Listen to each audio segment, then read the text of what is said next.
Купила себе разные ПП-штучки. Семена чиа первый раз в жизни попробовала, мне напомнило, как будто бы, вот я в кефир добавила, как будто бы я ем кефир с семечками от киви.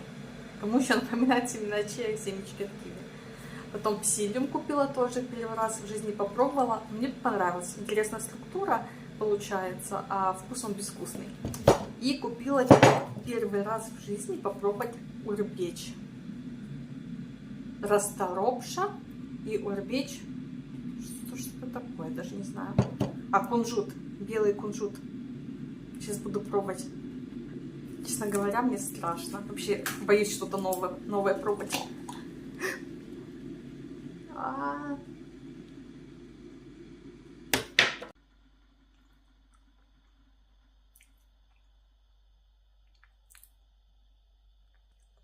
Выбросила 300 рублей на ветер.